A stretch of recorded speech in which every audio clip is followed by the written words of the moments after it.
Con su venia, diputado presidente, señor secretario de Hacienda y Crédito Público, doctor Luis Videgaray Caso, bienvenido nuevamente a la Cámara de Diputados. Han pasado 34 meses desde que la actual administración tomó posesión y México sigue sin moverse.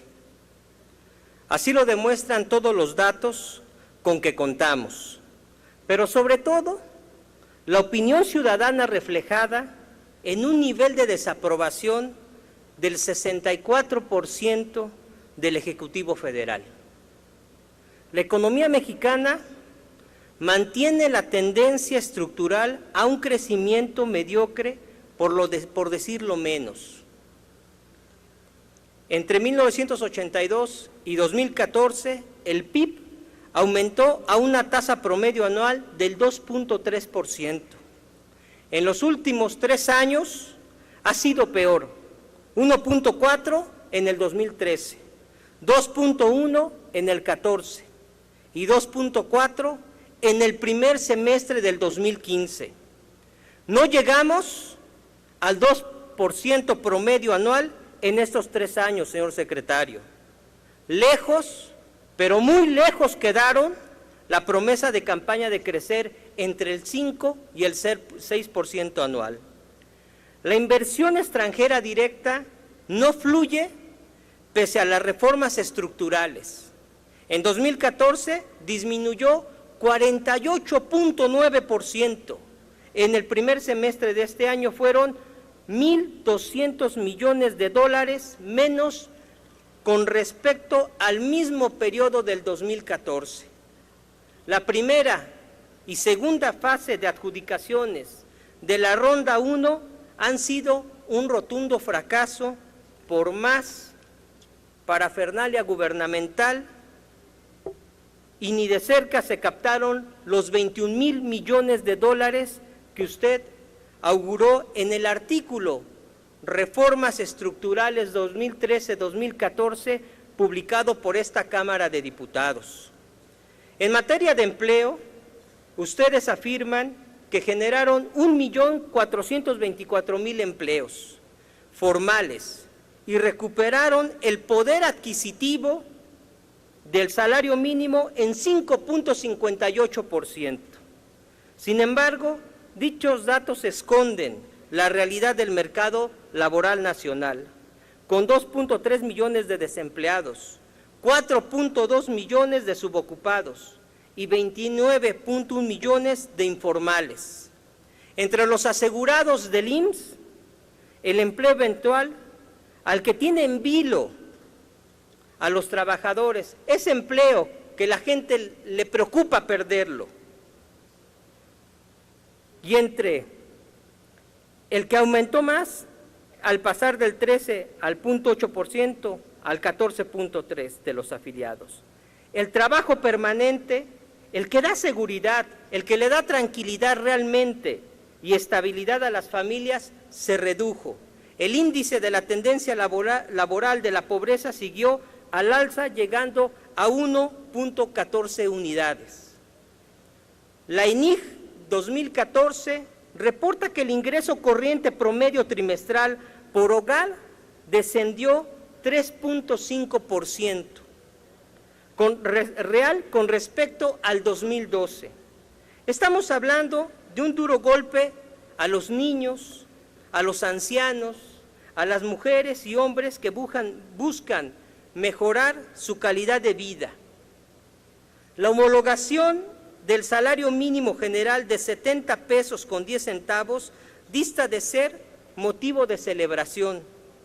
Señor secretario, necesitamos la altura de miras para establecer un salario que le alcance a las y a los mexicanos para cubrir la canasta básica alimentaria.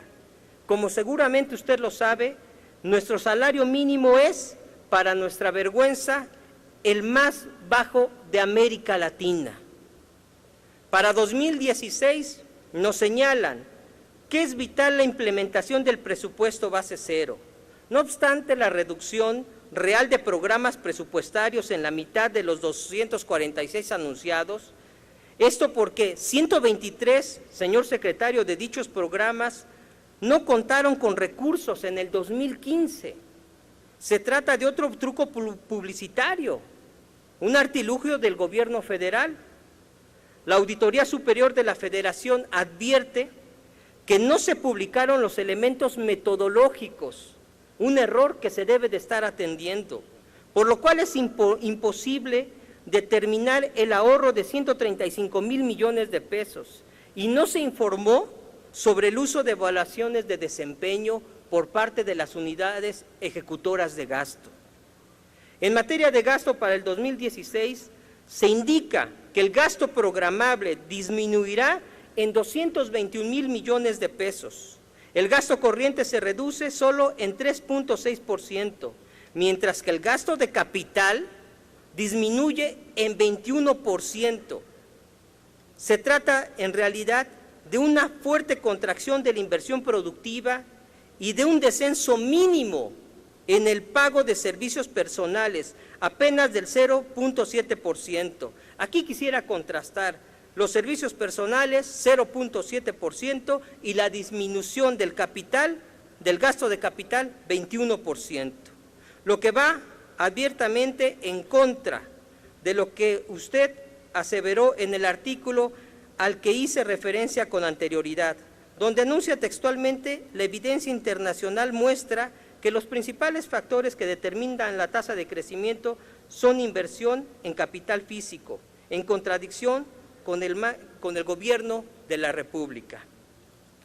El documento público como porcentaje del PIB ha tenido el aumento descomunal de 2012 al 2015.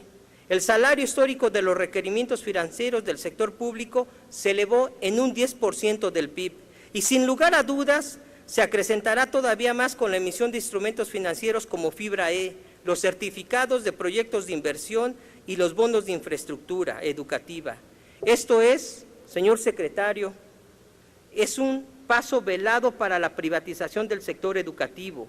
Más grave aún, en términos de deuda, es la posibilidad de asumir los casi 2 millones de pesos de pasivos laborales de Pemex y de CFE, resultado de su reforma energética.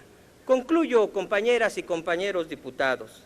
Esto es una bomba de tiempo, un nuevo Fobaproa que atenta gravemente contra los intereses del pueblo mexicano y de las generaciones futuras. En el PRD no permitiremos un atraco más a la nación. Exigimos ser transparente en este acto la situación imperante. Es momento de hablar de Pemex, es momento de hablar de CFE.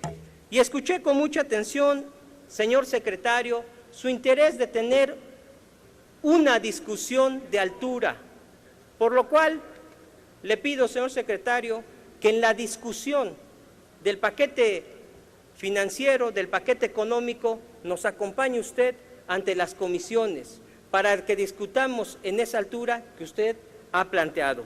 Es cuanto, diputado presidente. Gracias, diputado Hernández.